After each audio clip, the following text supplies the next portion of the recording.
Hello guys and welcome back to my YouTube channel. তো বহুত দিনৰ মূৰত আসলে ভিডিওটো বনোৱা হৈছে আসলে মানে আমাৰ ঘৰত মানে এখন বাইক কিনা হ'ল আগতে মানে আমাৰ বাইক নাছিলে অকল দুচকীয়া বুলি ক'লে অকল চাইকেলখন আছিলে তো বাইকখন কিনিলো বেছি দামী বাইক নহয় কম দামী বাইক পুৰা কিন্তু মাইলেজ বহুত ধুনীয়া দিয়ে এখন 125cc একদম বেষ্ট বাইক বুলি ক'ব পাৰে যাব 125cc ভিতৰত এখন বেষ্ট মাইলেজৰ বাইক হয় কিন্তু ষ্টাইল ইমান নাই বাৰু গম পাইছে কি বাইক কথা কৈছোঁ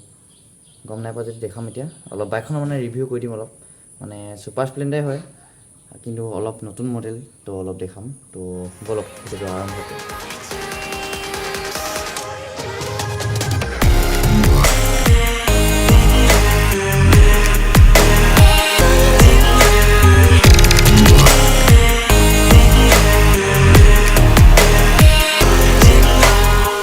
বাইকখন হ'ল এইখন মানে সোমবাৰে কিনা হৈছিলে আজি দুদিন হৈছে বাইকখন পুৰা নিউ হৈ আছে নম্বৰ প্লেট অহা নাই কাৰণ দুদিন হৈছেহে পুৰা ধুনীয়াকৈ এতিয়া এখন ভালকৈ ৰিভিউ দিম আৰু এখন নতুন মডেল হয় 2023 চনৰ E20 ইয়াত আছে ইয়াত দেখা পাব E20 আৰু ইয়াৰ মিটাৰটো অলপ নতুন কৰি দিলে এইটো সেমি ডিজিটেল মিটাৰ বুলি কোৱা হয় তো এইটো এতিয়া অন কৰি কিনে দেখাওঁ তো এইটো অন কৰিলে এনেকুৱা এটা ষ্টাইল আহে আৰু এনেকুৱা এতিয়া তেল তিনি খাট আছে কিন্তু তেলৰ মানে যোনটো হেৰি তেল কিবা কয় কি কয় মই নাজানো মুঠতে মই ইউটিউবত চাইছিলোঁ তো সেইটো এইফালে আছে তো বাইকখন যদি চিধা কৰোঁ তেতিয়া ধুনীয়াকৈ আহি ল'ব এতিয়া এনেই অকল এঘাট দেখা আছে কিন্তু তেল আছে 3 লিটাৰমান আৰু এইফালে ছাইড ষ্টেণ্ড মাউণ্ট এইবোৰ আছে আৰু এইটো এনালগত আছে আৰু এইটো ডিজিটেলত আছে তাৰপিছত বাকী এইবোৰ ITS আছে আৰু টেংকিটো 12 লিটাৰ কেপাচিটি আছে এইটো মই কোৱা নাই মই মানে আগতে ৰিভিউ চাই ফুৰোঁতো ইউটিউবত গম পোৱা গৈছিলে আৰু 12 লিটাৰ বুলি মই জানো 12 লিটাৰ হৈ চাগে আৰু এইবোৰ অলপ বোকা লাগি আছে আৰু ইয়াত 5টা গিয়াৰ থাকে এটা আগফালে বাকী 4টা পাছত মানে এটা আগৰ এনেকৈ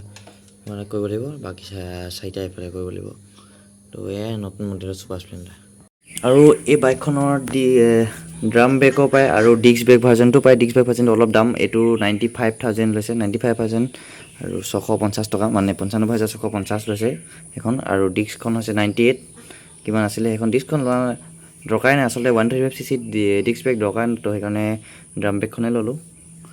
আৰু এইফালে ড্ৰাম ব্ৰেকে আছে এইবোৰ ইমান দেখাব নাই এতিয়া জাষ্ট আৰু ইয়াত মিটাৰটো টাইমো দেখায় এইফালে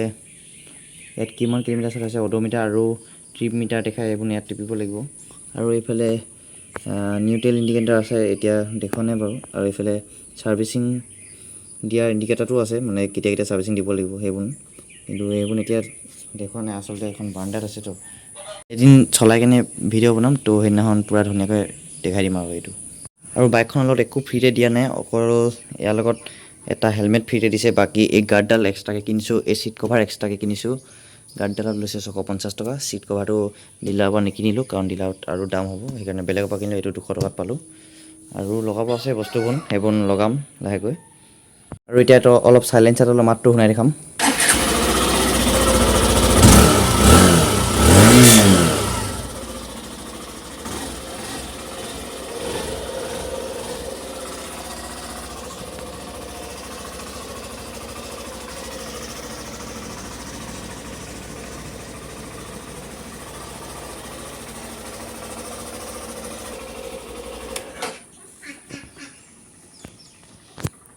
তো এখন চিম্পুল বাইক আৰু মাইলেজৰ ক্ষেত্ৰতো পূৰা ধুনীয়া ড্ৰিন হৈছেহে অনা তো এতিয়া অলপ ব্লগ আহিব আৰু এখনৰ পৰা বনামগৈ ভালকৈ তো ভিডিঅ'টো এইটোৱেই বেলেগ দিনাখন লগ পাম পূৰা এটা ধুনীয়া জেগাত এখন বাইকত তো আজিলৈ মানে আৰু এটা কথা থাকি গৈছিলে আচলতে ইয়াত মানে হেৰি চাৰ্জিং পইণ্টটো দিয়া আছে ইয়াত মানে মোবাইল চাৰ্জ কৰিব পাৰে আৰু সেয়াই আৰু লাহে লাহে মানে ছুপাৰ স্প্লেণ্ডাৰখনক অলপ ধুনীয়া কৰি দিছে মানে ফেচিলিটিবোৰ মিটাৰৰ ক্ষেত্ৰত হওক চাৰ্জিং পইণ্টৰ ক্ষেত্ৰত হওক তো লাহে লাহে কিন্তু দামটো বাঢ়ি গৈছে এতিয়া যিহেতু 95 হৈ আছে আৰু যদি অলপ ফিউচাৰ বদলাই কেনে যদি নতুন কৰি দিয়ে আৰু বেলেগ কৰি দিয়ে তেতিয়া হয়তো দামটো 1 লাখৰ চুই যাব সেইটো বছৰত তো এইখনে আৰু কিবাকিবি ভুল হৈছে যদি কাৰণে তো ভুল হ'লে ক্ষমা কৰি দিব আৰু এতিয়া মই বাইকখন লক কৰি দিওঁ আৰু